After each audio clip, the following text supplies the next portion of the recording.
कल जैसे ही मैंने रोज़ा इफ्तार किया मुझे इतनी स्वेर किस्म की क्रेविंग हो रही थी ना कि कुछ मीठा खाने की कि कुछ मीठा और मैं खाऊं। पता नहीं मुझे लग रहा था शायद मेरा शुगर लेवल बहुत ज़्यादा लो हो गया है। तो फिर जी मैंने इरादा किया हुआ था कि नेक्स्ट रोज़े की इफ्तार में ना मैं कुछ अपने लिए स्पेशल सा मीठा लाजमी बनाऊंगी। तो मेरे माइंड में ना क्विक सा एक ऑप्शन आ रहा था स्विस रोल केक का। मैंने सोचा मैं वही बनाऊंगी और वही अपने लिए खाऊंगी और बड़े मज़े से अपना जो इफ्तार टाइम इंजॉय करूंगी। तो खैर जी आज के व्लॉग में वो मैंने किस तरह से बनाया, क्या क्या कुछ हुआ और कैसे मैंने इफ्तार इंजॉय किया अपना, आज के व्लॉग में सारी डिटेल्स आपको देखने को मिलेंगी। तो welcome to my YouTube channel Aqiba Qaiser. उम्मीद करती हूँ कि आप सब लोग बिल्कुल ठीक होंगे, खुश होंगे। तो अल्लाह पाक हम सबको परेशानियों और बीमारियों से महफूज रखें, आमीन सुम आमीन। तो नहीं प्यारी प्यारी दुआओं के साथ जी व्लॉग हमारा हो चुका हुआ है स्टार्ट। इस केक की बैक स्टोरी बहुत ज़्यादा फनी है। अच्छा यहाँ पे मैंने जस्ट जो है ना वो कॉमन सी चीज़ें आप लोगों को दिखाई हैं, मैंने कोई डिटेल रेसिपी आपके साथ शेयर नहीं की हुई। अच्छा मैं इसकी बैक स्टोरी आपको बताती हूँ। ये केक जो है ना मैंने इरादा किया हुआ था कि नेक्स्ट डे मैं इसको ना अर्ली मॉर्निंग मतलब जैसे ही उठूँगी तो मैं इसको बच्चों को ब्रेकफास्ट वगैरह करवाने के बाद बना लूँगी। और मैंने इसको बहुत ज़्यादा रोज़ा रख के ना एक ऑलरेडी वीकनेस बहुत ज़्यादा हो रही होती है, कुछ काम करने का दिल नहीं कर रहा होता, बस आप ऐसे लग रहा होता है। लेकिन हम जो माएँ होती है ना भैया हमारी ज़िंदगी में आराम बिल्कुल ही नहीं होता। फिर मैंने सोचा कि इसको मैं जो है वो ज़ोहर की नमाज़ अदा करने के बाद बनाना स्टार्ट करूँगी। वो भी मेरा टाइम गुजर गया।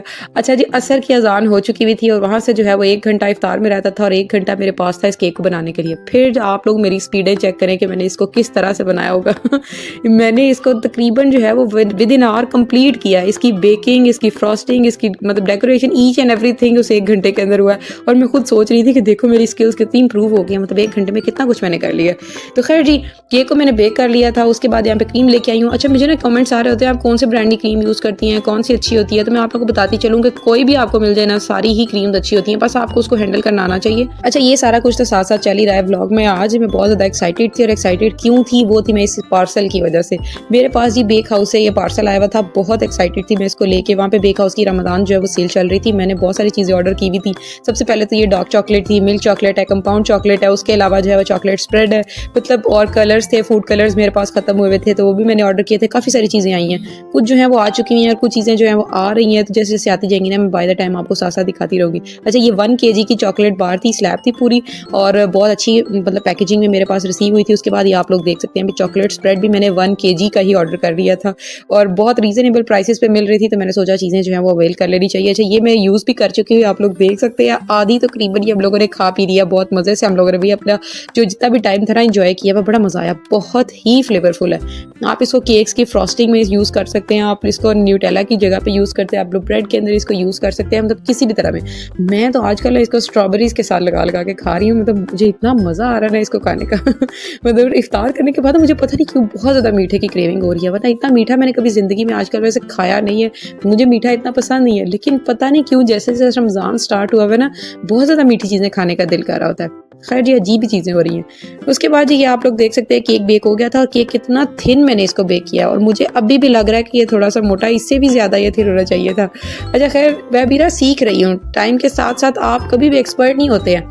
आपके अंदर अगर ओवर कॉन्फिडेंस आ जाता है ना, और मेरे अंदर बहुत रहा है भाई, बहुत रहा है। एक टाइम था मैं अपने आप को पता नहीं क्या चीज़ समझती थी, लेकिन टाइम ने मुझे सिखाया कि ऐसा बिल्कुल नहीं है। हर इंसान जो है वो कंप्लीट नहीं होता। आपका ओवर कॉन्फिडेंस जो है ना वो कभी ना कभी आपको कहीं ना कहीं मात दे जाता है और वो ऐसी बुरी जगह पे आप जाके फंसते हैं ना कि फिर वहाँ से आपको निकलते निकलते बहुत ज़्यादा टाइम लग जाता है। तो अपने ऊपर ना इतना अंधा एतमाद भी इंसान को कर लेना चाहिए। तो खैर जी यहाँ पे आप लोग देख सकते हैं भी मैंने उसके बाद इसको क्रीम की अच्छी तरह से इसके सेंटर फिलिंग की और यहाँ पे मैंने इसको स्प्रेड लगाना चाह रही थी, लेकिन जैसे मैंने इसको स्पैचुला के ऊपर लगाया ना वो लगने का नाम ही नहीं ले रहा था। फिर मेरे माइंड में एक बहुत इंपॉर्टेंट सी ट्रिक आई। मैंने सोचा इसको मैं जो है ना वो विपिंग क्रीम के अंदर ऐड करती हूँ और फिर उसको विप करती हूँ और वो इसके ऊपर कवरिंग करती हूँ। मुझे देखती हूँ, मैं ट्राई कर रही थी, वैसे फर्स्ट टाइम मैंने इसको एक एक्सपेरिमेंट किया था कि इसके रिजल्ट किस तरह के आते हैं और बिलीव मी ये बहुत मज़े का बना था, बहुत ही ज़्यादा फ्लेवरफुल और बहुत ज़्यादा टेस्टी था। अच्छा विपिंग क्रीम के साथ ना एक्सपेरिमेंट करते हुए मैं बहुत ज़्यादा डरती हूँ, क्योंकि जो विपिंग क्रीम्स होती हैं ना इनके अंदर आप अगर कोई चीज़ ऐड करते हैं ना, अगर आप लिक्विड फूड कलर्स भी ऐड कर रहे हैं ना, वो भी अगर थोड़ी सी क्वांटिटी में ज़्यादा ऐड कर दें ना तो क्रीम बिल्कुल ही रनी कंसिस्टेंसी में आ जाती है, यानी उसको हैंडल करना इतना ज़्यादा मुश्किल हो जाता है। तो विपिंग क्रीम के अंदर कोई भी चीज़ ऐड करने से पहले ना 100 बार सोचना पड़ता है कि इस पर ऐड करें या ना करें। लेकिन जैसे जैसे मैंने इसको ऐड किया ना बहुत ही ज़्यादा स्टेबल रही है। मैं मतलब इतना एक्सपेक्ट नहीं कर रही थी, लेकिन बहुत अच्छा रह गया। उसके बाद ये भर भर के मैंने चॉकलेट चिप्स इसके अंदर ऐड किए हैं। उसके बाद इसको जो है वो मैंने इस तरह से फोल्ड कर लिया। अच्छा आप देखें कि पिछला जो मैंने स्विस रोल केक बनाया था ना उससे ये बहुत बेटर है, बहुत ही ज़्यादा बेहतर है। मतलब जैसे जैसे टाइम गुजरता जाता है ना आप एक्सपेरिमेंट्स करते रहते हैं तो टाइम के साथ साथ ना आपके हाथ में फिनिशिंग आनी स्टार्ट हो जाती है ना, बहुत प्यारी सी नीटनेस आ जाती है। जो मैंने पिछला स्विस रोल केक बनाया था ना, उसको मैंने 3x के साथ बनाया था और उसका जो केक का मतलब लेयर थी वो बहुत ज़्यादा थिक थी। उसमें इस तरह से इतना प्यारा सा स्वर्ल भी नहीं आया था जिस तरह से स्विस रोल के अंदर आता है, जिस तरह मतलब इसके अंदर आया। इसकी नीटनेस चेक करें, कितना ये क्यूट लग रहा है, मतलब प्रॉपर इसके अंदर एक स्वर्ल आ रहा है। अब मेरे पास स्क्वायर पैन था, अगर रेक्टेंगुलर पैन होना तो उसमें और भी ज़्यादा नीटनेस आ जाती है। जैसे जैसे केक की लेंथ बढ़ती है ना तो स्वर्ल्स और प्यारे आते हैं। अच्छा खैर जी, वही जो मैंने बैटर रेडी किया था ना वो इसके ऊपर लगाया। मैं कभी कभी बैठ के सोच रही होती हूँ कि इंसान की ख्वाहिशात कितनी ज़्यादा हैं, मतलब टाइम के साथ साथ वो बढ़ती ही जाती हैं। अब मेरे पास जब मैंने बेकिंग स्टार्ट की थी कुछ भी नहीं था। जब मैंने जैसे जैसे चीज़ें लेना शुरू की, एक लिया, दो लिया, मतलब 3 आइटम्स हुई, 4 हुई, ऐसे मतलब जैसे टाइम के साथ साथ मैं उन चीज़ों को बढ़ाती गई। आप देखें कि अब नई नई चीज़ें आ रही है ना, एडिशन होती जा रही है। अब आपके पास एक चीज़ आ जाती है तो आप कहते हैं नहीं अब ये बहुत कम है, इससे भी ज़्यादा होनी चाहिए, फिर आप उसकी तरफ भागना शुरू कर देते हैं। इंसान की ख्वाहिशात जो है ना वो कभी कंप्लीट नहीं होती हैं। इंसान अगर बूढ़ी एज में मतलब ओल्ड एज तक भी पहुंच जाता है ना तो वहाँ जाके भी उसके दिल में कहीं ना कहीं कोई ना कोई चीज़ रह जाती है कि मैं ये काम करना चाहता तो मैं नहीं कर पाया। तो मतलब देखें कि इंसान की फितरत है ना, कभी आपका पेट नहीं भरता। इंसान का पेट कब्र की मिट्टी भी नहीं भर सकती है। जिनके पास है वो भी बहुत परेशान है और जिनके पास नहीं है वो तो ऑलरेडी परेशान है ही है। तो बस ये अल्लाह ताला सबके लिए आसानियाँ पैदा फरमाए, अल्लाह पाक सबके लिए आसानियाँ पैदा फरमाए। और इंसान की ख्वाहिशात जितनी अनलिमिटेड है उनसे लिमिटेड हो जाएंगी ना तो उनको बहुत आसानी हो जाती है अपनी ज़िंदगी को गुजारने में। मुझे ऐसा लगता है, पर्सनल एक्सपीरियंस यही है कि आप जितनी अपनी ख्वाहिशात को लिमिटेड कर लेते हैं ना बहुत ईजी हो जाता है आपकी लाइफ को, आपको जो है ना वो उसको मूव ऑन करना और अपनी लाइफ को गुजारना। एक्सपेक्टेशंस और ये जो ख्वाहिशात होती है ना जितनी ही कम हो उतना ही बेहतर होता है। तो खैर जी, यहाँ पे आप लोग देख सकते हैं इसको मैंने जो है वो विपिंग क्रीम के अंदर अच्छी तरह से कोट किया, जो मैंने अपना चॉकलेट स्प्रेड वाला बनाया था, और उसके ऊपर 6B नोज़ल मैंने यूज़ किया। ये नोज़ल मेरी फेवरेट नोज़ल है। इसके साथ आप कोई भी डिज़ाइन बना लेना, इतना प्यारा और इतना क्यूट बनता है, ये आप लोग देख सकते हैं। मैं इतना ज़्यादा वैसे एक्सपेक्ट नहीं करी थी जितना प्यारा इसके ऊपर जब ये डिज़ाइन बन गया हुआ था। अच्छा खैर, जो बाकी मेरे पास बचे हुए थे उनको भी मैंने इस तरह से रेडी कर लिया था। वैसे मैं भी एक्सपेक्टेशंस की बात करके हटी हूँ ना, तो वो टाइम गुजर चुका है जब रिश्तों के अंदर एक प्यार, मोहब्बत और एक खलूस और एक अपनाइयत होती थी।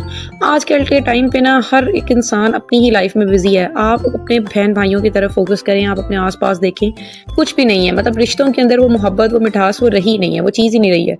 आप किसी का भी एहसास समझ नहीं सकते। आजकल जिसका दुख है, जिसकी तकलीफ है उसी की तकलीफ है, और जो खुश है वो उसी की खुशी है।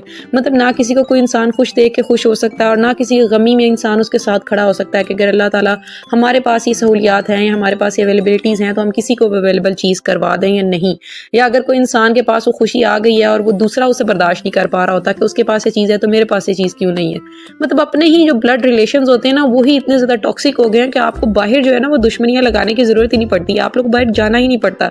मतलब अपने ही ब्लड रिलेशन इतना ज़्यादा इंसान को तंग कर देते हैं ना कि आपको लगता है कि बस अब मतलब आप किसी चीज़ की ज़रूरत रही नहीं है मुझे अपनी लाइफ में। वो तो इतना कुछ मैंने यहीं से सीख लिया कि अब आगे बाहर जाने की मुझे क्या ज़रूरत है। अभी ना मैं कोई बात कर रही तो ना लोग फ़ौरन मेरी उसको पर्सनल लाइफ के साथ रिलेट करना शुरू कर देते हैं, और अच्छा वो करना भी चाहिए। लेकिन आप लोग, मैं जनरल बात कर रही होती हूँ, हमारे इर्द गिर्द ये चीज़ नॉर्मल है बिल्कुल। तो खैर जी, इफ्तार का टाइम हो गया था। इतनी सीरियस बातें मैं व्लॉग में करते करते पता नहीं कहाँ निकल जाती हूँ। तो खैर यहाँ इफ्तार का टाइम हुआ था और मैंने कुछ पोटैटो कटलेट्स भी बना लिए थे और ये चीज़ें थी। बहुत इंजॉय किया मैंने, बड़े मज़े से वैसे मैंने खाया इफ्तार टाइम पे अच्छी तरह से। ये ठंडे हुए थे और कितना मज़ा आया मुझे इनको खाने के बाद, मैं आपको बता भी नहीं सकती। बहुत मज़े के बने थे और घर में सबको बहुत पसंद आए थे। तो खैर जी, यही था आज का व्लॉग। सारी बातें उम्मीद करती हूँ आपको अच्छा लगा होगा। तो मिलेंगे एक नए व्लॉग, नई रेसिपी और बहुत ही अच्छी अच्छी बातों के साथ। तब तक के लिए अल्लाह हाफिज़।